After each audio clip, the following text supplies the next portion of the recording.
Tänään otetaan selvää, mikä tekee Oulusta kansainvälistäkin mainetta niittäneen pyöräilykaupungin.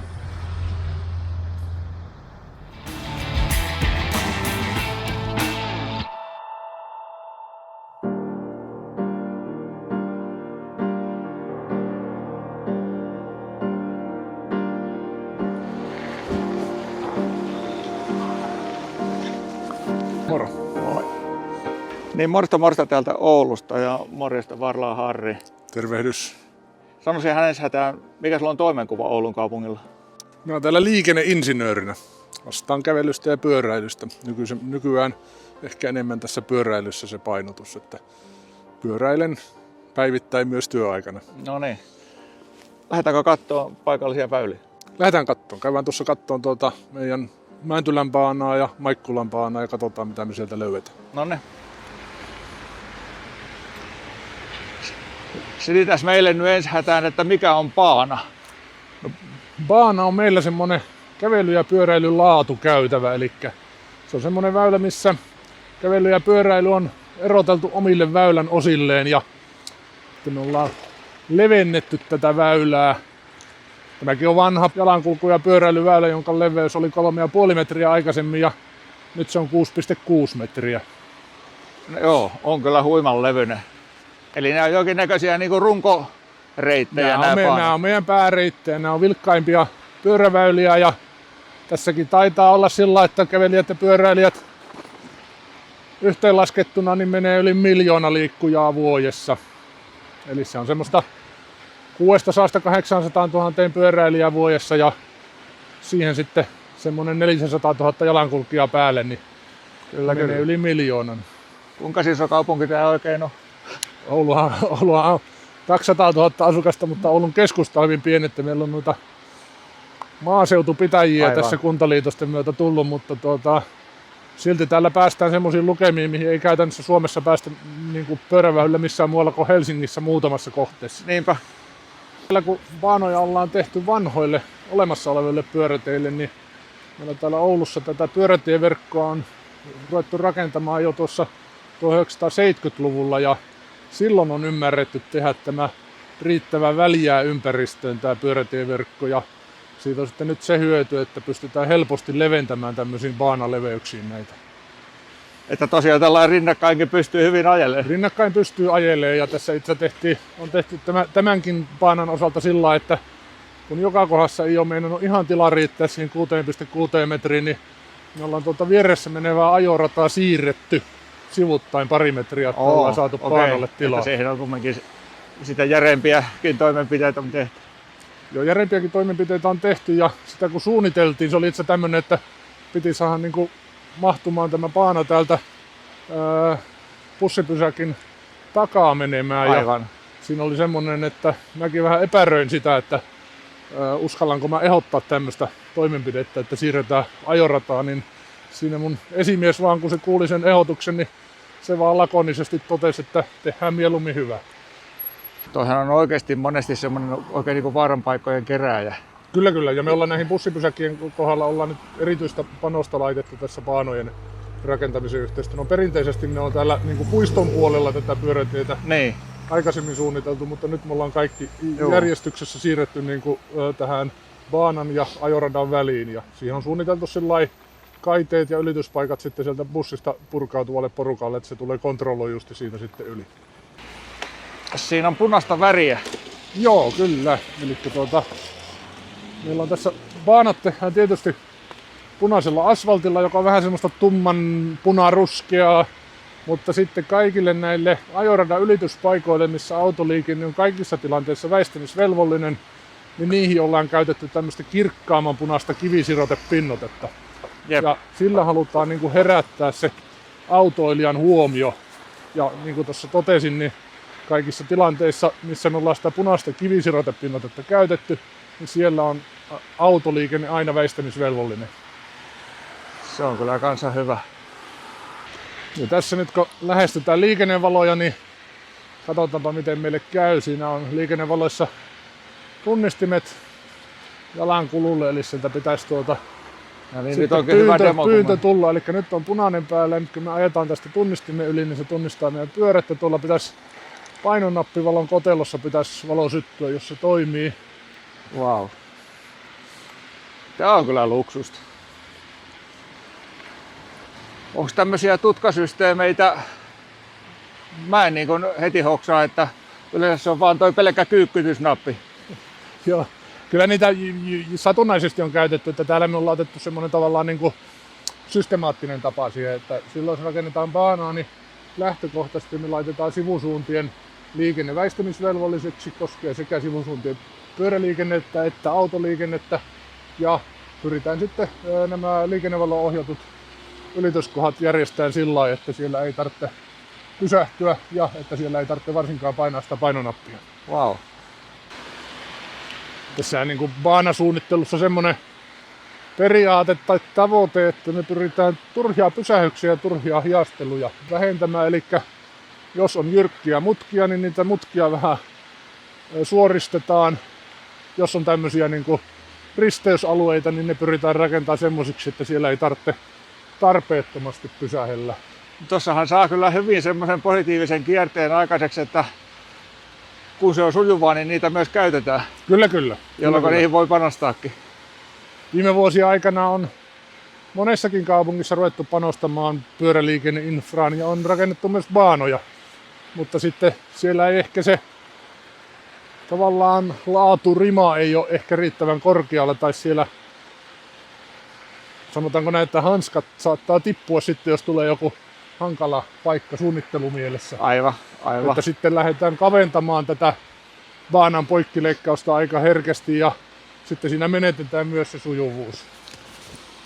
Toi on ainakin itse monesti huomaa, että ne on niin kuin tehty pätkittäin tavallaan, että on tehty joku muutama 100 metriä ihan viksusti, mutta sitten se ei jatkukaan yhtään mihinkään, taikka sun pitää vaihtaa puolta tai kävelijä ja pyöräilijä vaihtaa niin kuin reunoja kesken väylän. Ja Kyllä. Että aika monessa kaupungissa näytetään tekevän näitä baanojakin niin kuin muiden katusaneeraushankkeiden yhteydessä. Silloin se tarkoittaa just sitä, että siellä tehdään 100 metriä tai 200 metriä kerrallaan. Just, joo. Ja me ollaan otettu semmoinen periaate ihan alusta asti, että me rakennetaan baanoja pelkästään niin kuin erillisinä hankkeina, jolloin se on niin kuin aina 2-3 kilometriä kerrallaan.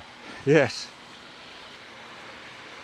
Eli tässä me tullaan tämän Mäntylän baanan päätepisteeseen ja jatketaan tämmöistä perinteistä yhdistettyä jalankulku- ja pyöräilyväylää. Ja tässä nyt näkee, että mitä se tarkoittaa, kun muututaan tavallaan tämmöistä leveästä baanasta kapeaksi tämmöiseksi yhdistetyksi väyläksi. No joo, tää on jo sitten nyt kodikkaampaita, nyt ei enää rinnakkain ihan noin vaan voi mennä, täytyy vähän tietää. Joo, kyllä nyt pitää jo vähän sitten jo neuvotella siitä vuorosta, että milloin kukakin menee.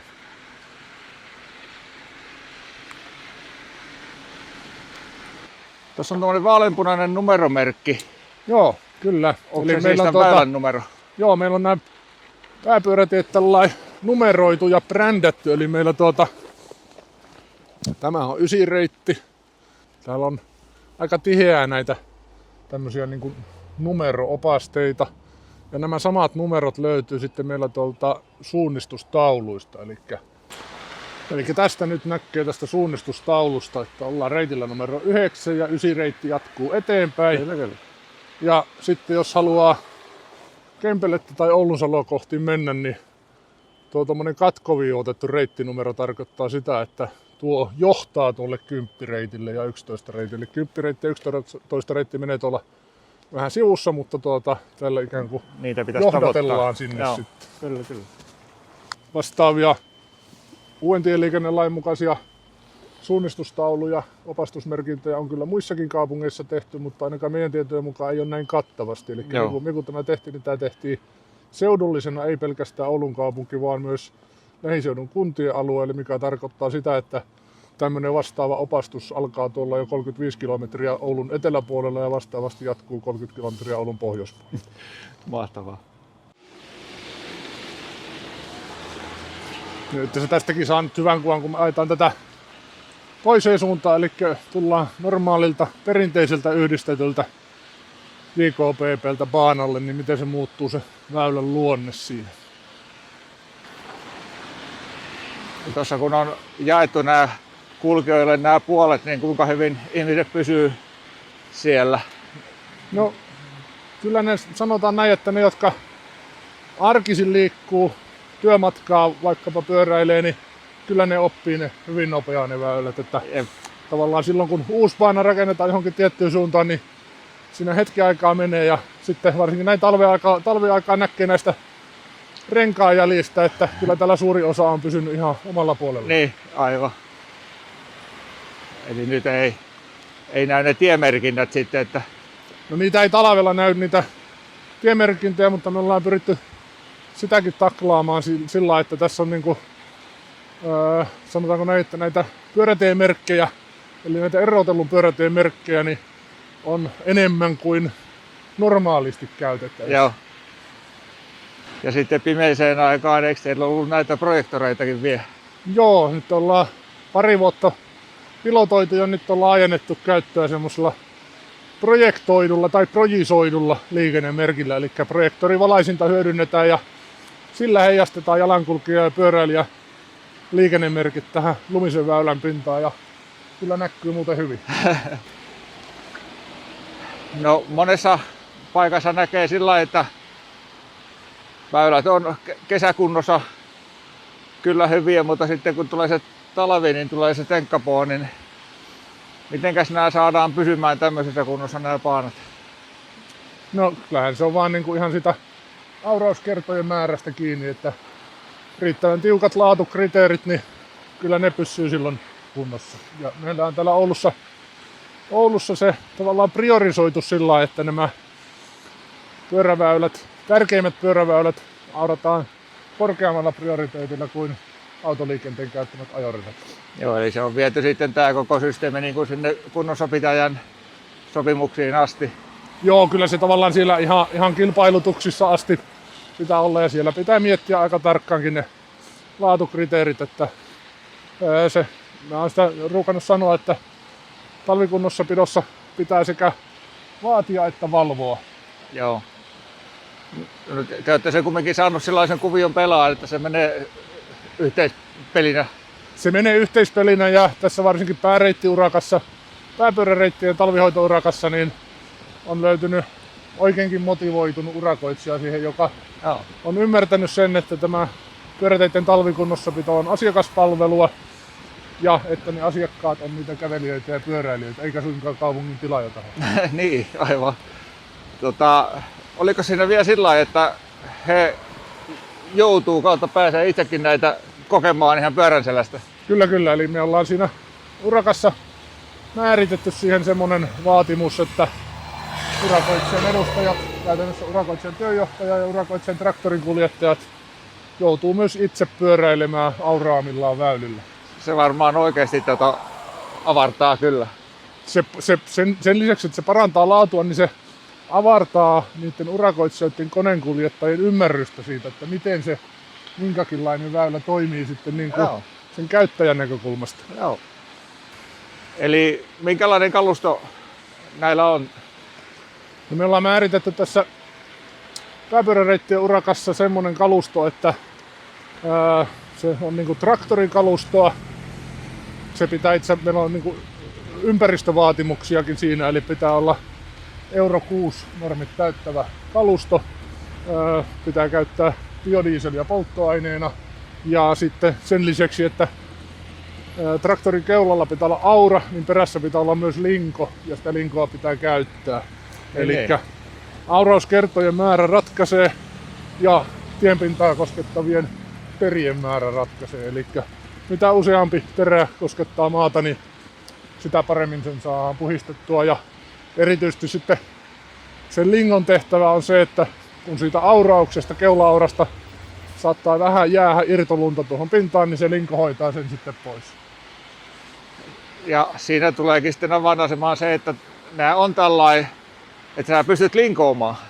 Kyllä, ja me pyritään silloin suunnitteluvaiheessa, kun niitä paanoja suunnitellaan, niin pyritään sitten suunnittelemaan myös ne lumitilat, että ne on riittävät. Reunoilla on riittävät painanteet ja siellä on myös sille lumelle tilaa. Yes. Ja mitä nyt? Tässä on vieressä olevalta ajoradalta sen ajoradan urakoitsija on aurannut, käytännössä heittänyt lumet tästä penkan yli tähän paanan puolelle ja tämähän meillä on niinku urakoiden laatukriteereissä kielletty. Eli jos tämmöistä tapahtuu, niin urakoitsijalla, tässä tapauksessa ajoradan-urakoitsijalla on 15 minuuttia aikaa puhistaa tämä sotkemansa pyörätie. Wow. Nyt sitten vaan jäädään odottelemaan. niin nyt jäädään odottelemaan, että toteutuu. Eli sä pistit nyt viestiä jollekulle, että nyt ei ole ihan niin kuin pitäisi. Joo, kyllä. Eli nämä on, vaikka tässäkin nyt pystytään vielä pyöräilemään, tämä ei niin käyttöä varsinaisesti vielä haittaa, mutta jos tämä polkeutuu tähän, niin sittenhän tämä menee huonoksi. Eli tämmöisiä yleensä meillä puututaan, eli sitten hoksautetaan sitä urakoitsijaa, joka tämän sotkun on aiheuttanut, että pitää myös puhistaa. Tuossa kävi nyt noin. Ja joku sen vielä huomasikin. Niin. Urakassa on myös tälle polanteen paksuudelle ja tasaisuudelle vaatimukset.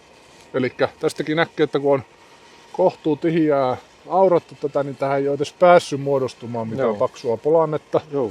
Ja meillä normaali tilanteessa polanteen niin kuin maksimipaksuus on 5 senttimetriä, mutta sitten kevättä kohti kun mennään, niin maaliskuun puolivälistä eteenpäin se polanteen paksuus saa olla maksimissaan 2 senttimetriä. Ne, ettei se puuroudu sitten. Ettei se puuroudu sitten, kun se alkaa sulamaan. Ja urakoitsija on siihen nyt oikeastaan talven aikana valmistautunut, että ei sitä ole päästetty edes siihen 2 senttimetriin nyt tässä vaiheessakaan. Ja kun sitä tarpeeksi aurataan, se pysyy ohuena ja se pysyy tasaisena, niin silloin se ei häiritse sitä pyöräilyä.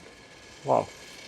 Mitäs sitten se seuraava haaste taikka murheenkryyni, eli liukkaus, kun tulee siitä vesikelejä? Joo, meillä ensinnäkään meillä ei niin kuin suolaa meillä ei tällä pyöräteillä käytetä. Joo. Se on ihan ympäristöystävällisyystekijä, mutta toisaalta sitten myös pyörien kannalta hyvä, että sitä suolaa ei käytetä. Joo. Ja sitten kun on semmonen liukaskeli, vesikeli, niin silloin hiekotetaan, mutta ainoastaan mikäli tarve vaatii. Eli niin kuin nytkin on luminen pinta tässä väylän pinnassa, niin ei tätä ole mitään tarvetta ei ole mitään hiekottaa. Eli tavallaan lumista pintaa ei yleensä hiekoteta. Joo. Onko se hiekkaa vai sepeliä? Se on hiekkaa ja itse meillä on siellä urakka-asiakirjassa yksi semmoinen yksinkertainen lausahdus, eli siellä sanotaan, että käytetty liukkauden torjuntamateriaali ei saa aiheuttaa vahinkoa pyörille, mukaan lukee renkaat. No niin. Ja mikäli niin kävisi, että urakoitsija käyttäisi sitten terävää, vaikkapa kalliomursketta ja menisi renkaita puhki, niin siitä tulisi urakoitsijalle sitten sanktio ja käytännössä harjausvelvoite, eli se joutuisi harjaamaan sen vääränlaisen materiaalin sieltä sitten pois. Just. Eli se on tuolla tolpan päällä se tolpan päällä on tutkat. Ja niin kuin näet, niin siellä on tutkat, jotka tunnistaa tässä tätä risteystä lähestyvän jalankulkijan. Ja sitten on toiset tutkat on tuossa sillä, että ne on osoitettu tuohon suojatielle. Eli suojatielle osoitetaan tutka sen takia, että mikäli halutaan liikennevalojen niin sanottua loppujoustoa käyttää, eli jos siinä on vaikka hidas mummo kävelemässä suojatiellä ja vihreä vaihe on juuri loppumassa, niin voidaan loppujoustolla venyttää vaikkapa 5 sekuntia tai 8 sekuntia, jotta se mummo pääsee turvallisesti yli. Mahtavaa.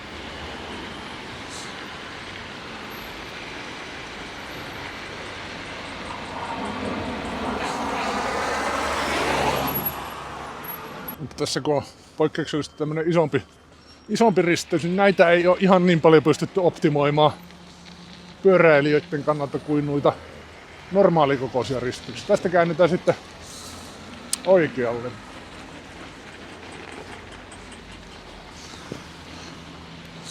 Pikkupätkä on tämmöistä normaalia pyörätietä ja nyt tullaan sitten toiselle baanalle eli Maikkulan baanalle. Ja tää Maikkulan baanahan menee tuosta keskustasta idän suuntaan ja tässä on 3,5 kilometriä baanaa. Ja kaikki risteämiset autoliikenteen kanssa menee eri tasossa eli alikulkujen kautta. Nämä alikulut on siis ikiaikaisia, vai onko niitä niin kuin nyt tehty? Alikulut on suurimmaksi osaksi niin kuin 80-luvulla, 90-luvulla rakennettuja, mutta joitakin alikulkuja ollaan rakennettu nyt kokonaan uusiksi ja joitakin on sitten niin kuin saneerattu tässä baanarakentamisen yhteydessä, on saatu levitettyä sitä alikulkua. Aivan joo. Sitä justi, että onko ne alun perin osattu tehdä jo niin, mutta ei sitten aina. Tässä meillä on tämmöinen oululainen innovaatio, eli näyttötaulullinen jalankulu- ja pyöräilylaskentapiste. Sen lisäksi näillä tietysti lasketaan sitä liikkujamäärää, kävelijät ja pyöräilijät, mutta näillä pystytään sitten myös viestimään niille liikkujille. Näitä on nyt 10 kappaletta meillä ja lisää tulee sitä mukaan, kun rakennetaan uusia baanoja, niin sitten tulee myös näitä näyttötaulullisia laskentapisteitä. Ja näitähän on siis kaupallisiakin versioita olemassa, mutta tässä meidän versiossa uniikkia on se, että tämä on niin kuin rakennettu tämmöisen 60 tuuman täyskokoisen TV-ruudun varaan ja se on täysin meidän muokattavissa se sisältö. Aivan joo. Insinööriä kiinnostaa, millä tekniikalla toi tunnistus toimii? Siinä jalankulkijat lasketaan infrapunan silmukalla, eli jalankulkija kun menee tämän taulun ohi, niin heidät lasketaan sillä. Ja sitten pyöräilijöitä varten on tuonne asfaltin pintaan sahattu induktiosilmukoita, eli sillä lasketaan pyöräilijät. Näillä näyttötaulullisilla laskentapisteillä pyritään nimenomaan motivoimaan ihmisiä liikkumaan, eli aamulla kun menee 6 aikaa töihin ja luulee, että on varmasti ensimmäinen sille aamua ja sitten kun huomaakin, että tästä jo 100 mennyt tälle aamua, niin sitä pistää vähän miettimään, että pitäisikö huomenna lähteä vielä aikaisemmin liikkeelle. Varmaan just sitä semmoista tunnetta, että ei ole yksin, vaikka nyt ei näykään muita. Niinpä, kyllä.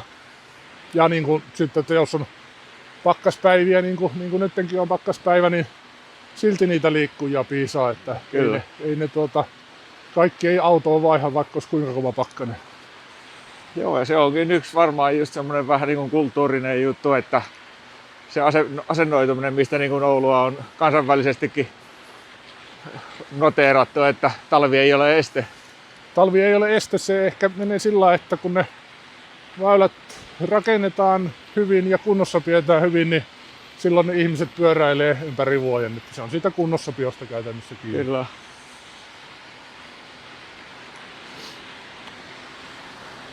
Eli tässä meillä on vanha alikulku, jota on nyt baanan rakentamisen myötä sitten levennetty. Eli tässä on ollut semmoinen perinteinen luiskattu tukimuuri, joka on ulottunut tänne suurin piirtein tänne asti. Ja nyt tämä on sitten saneerauksen myötä tämä tukimuuri on vaihdettu tämmöiseen pystymallisen tukimuuriin, jolla on saatu noin 1,5 metriä lisää tilaa tähän ja ollaan saatu se erottelu tähän mahtumaan. Tässäkin nyt tässä näkee hyvin tämä pyöräilijöiden puolen ja jalankulkijoiden puolen. Totta, kyllähän siinä on selvä jako, vaikkei merkintöjä näykään. Eli tästä on niin kuin pyöräilyosuus on leveämpi. Siis niin kuin pyöräilyosuus on vähän leveämpi. Pyöräilijät on tyypillisesti semmoinen niin liikkujamäärästä semmoinen 2/3. Ja sitten tässä meidän perusratkaisussa, eli 6,6 metriä leveässä baanassa, niin tämä kaksisuuntainen pyörätie on 4 metriä leveä ja sen rinnalla 2,5 metriä leveä jalkakäytävä ja niiden välissä vielä 10 senttiä leveä erotteluviiva. Jep.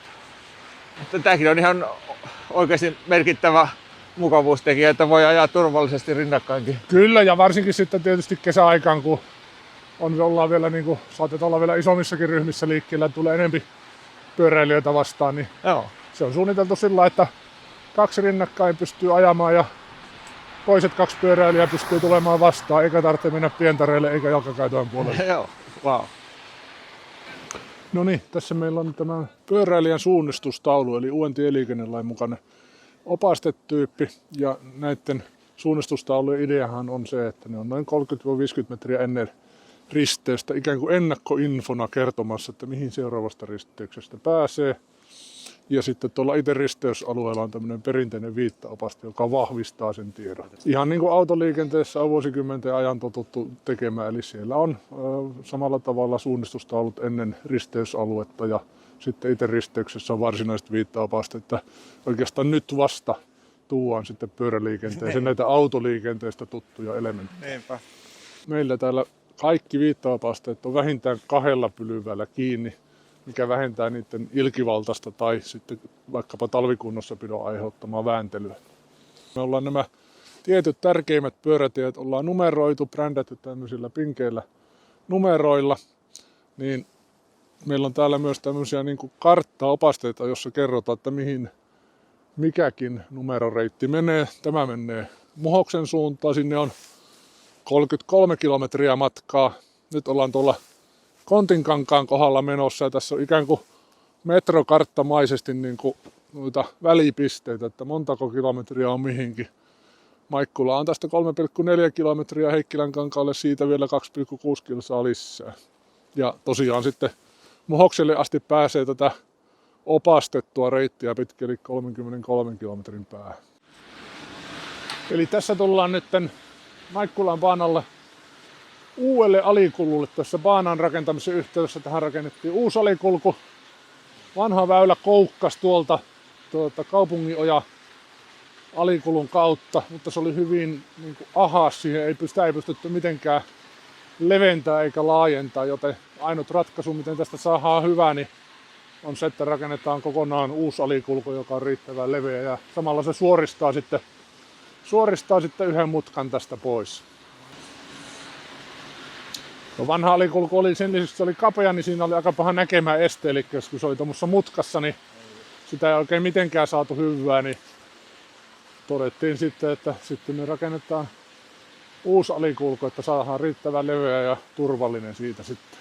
Ja nyt mennään tosiaan semmoisessa ympäristössä, tässä ei ole niinku, autoliikennettä ei ole ihan lähellä. Tämä on niinku luonnon helmassa ja kun täällä on aikoinaan ymmärretty rakentaa se alkuperäinen pyörätieverkko pääosin autoliikenteestä irtaalleen ja rauhalliseen ympäristöön, niin se on ehkä yksi syy, miksi täällä sitten pyöräillään paljon. Teillä on kyllä niin pitkän linjan työ tässä takana ja toivottavasti vielä edessäkin, niin tässä on tämmöinen pieni kannustin tuliainen teille siitä hyvästä, että jatkakaa valitsemallanne tiellä. No niin, hyvä, me jatketaan. Yes. Ja, kiitos. Melkoisen vaikuttavaa ja kokonaisvaltaista panostusta täytyy sanoa. Vai mitä tykkäät? Kirjoita tuohon videon kommentteihin ja kirjoittele myös, jos sulla on ajatusta, mille taholle, oli sitten yksityishenkilö, yritys, yhteisö, voisi tällaisen patsas huomioon osoituksen antaa. Kiitos kun katselit. Nähdään taas ensi viikolla. Moi moi!